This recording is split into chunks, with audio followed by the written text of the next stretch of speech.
Hi, my name is Chase, and welcome to the Wellness Center podcast, where we're going to talk all things red light therapy. Thank you so much for tuning into this episode. Please make sure to like and subscribe so you can get updated and notified on all of our newest episodes that we'll be releasing. Have a great rest of your day and enjoy the episode.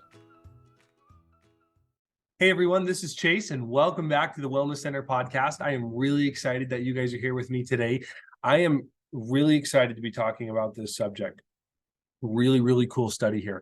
We're going to be talking about Alzheimer's disease. So let's get right into it. So just so you know, looking at my camera, looking at my computer screen right here. Let's just get right into it. I'm going to share my screen here. So Alzheimer's disease. Now we're going to be looking at a couple of different things. First, we're going to be looking at what is Alzheimer's disease. So I'm here at the Center of Disease and Control and Prevention, and Alzheimer's disease is the most common type of dementia. It's a progressive disease beginning with mild memory loss and possibly leading to the lost ability to carry on a conversation and respond to the environment, as well as it involves the part of the brain that controls thought, memory, and language. So that's what Alzheimer's disease is, and it can seriously affect a person's ability to carry out daily activities because of the loss of thought, memory, and language. So now let's go and look at a study that I found regarding red light therapy. Now this study comes from the Arsenal, which is Augusta's University Undergraduate Research Journal. This was published in 2023. And the title of it is Reversing Alzheimer's Disease Pathology in Zebrafish by Applying Photobiomodulation Treatment.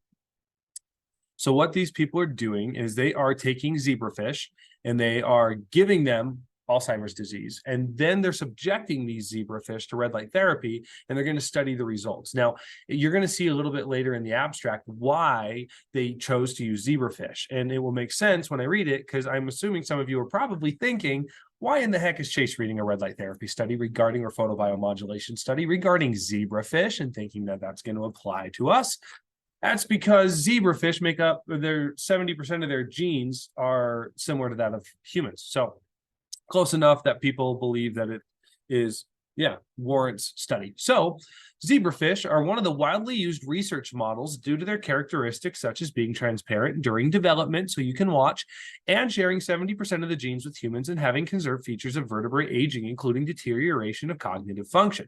So for what they're studying, the Alzheimer's disease, which is the degeneration of the brain, the decline of your brain, it makes sense that they wanted to do it on zebrafish first.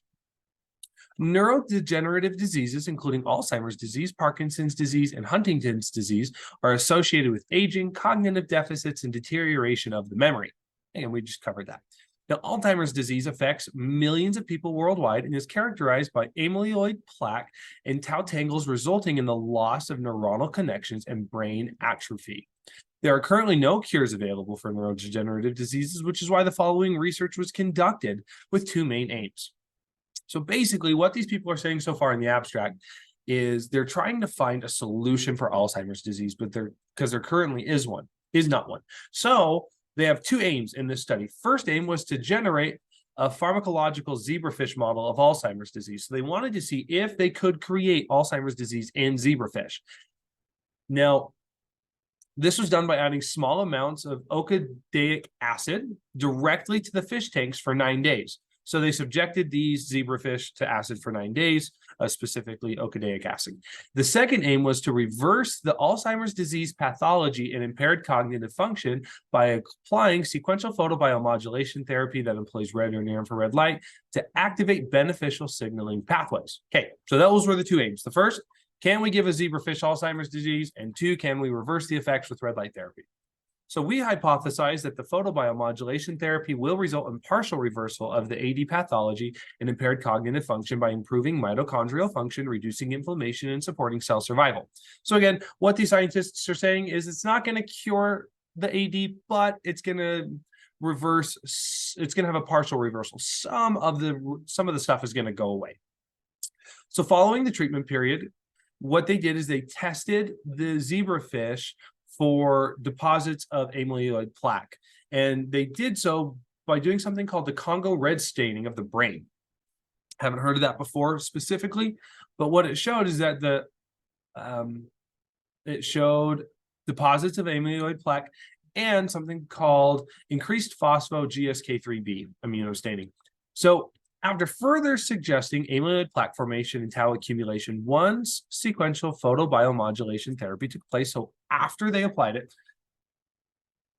it says that the number of amyloid plaque and the GSK3b positive cells were significantly reduced, indicating the beneficial effects of photobiomodulation or red light therapy.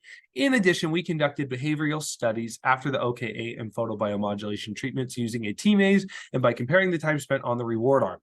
So just time spent in the reward area. These studies showed that the OKA treated zebrafish spend significantly less time in the reward arm compared to the controls. So the fish that had Alzheimer's disease spent only on average 15.2% of their time in the reward arm versus the standard 50%.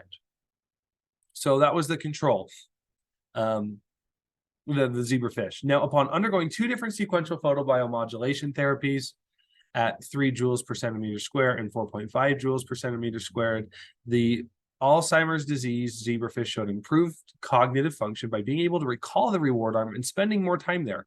So here's what I'm understanding by this, is that not only did the photobiomodulation therapy help the zebrafish spend more time in the reward arm, but what it actually did was it increased the amount of time the fish stayed in the reward arm more so than just the controls.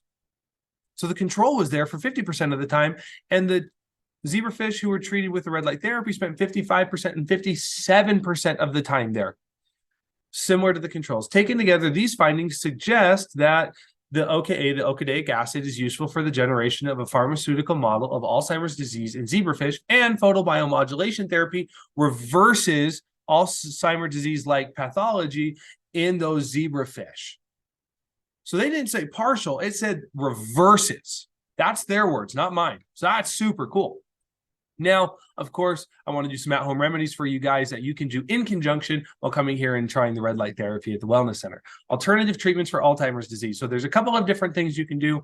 And this site, I'm getting it from healthline.com. It says coconut oil can be good. Helps break down the capillaric acid and the protein ketone, a similar protein used in the drug called kedicin. It looks like some research has found that kedicin had better memory performance and less cognitive decline, so coconut oil can help with that. Omega-3 fatty acids, which is healthy for your brain. CoQ10, which is also healthy for your brain. Calcium, coral calcium specifically.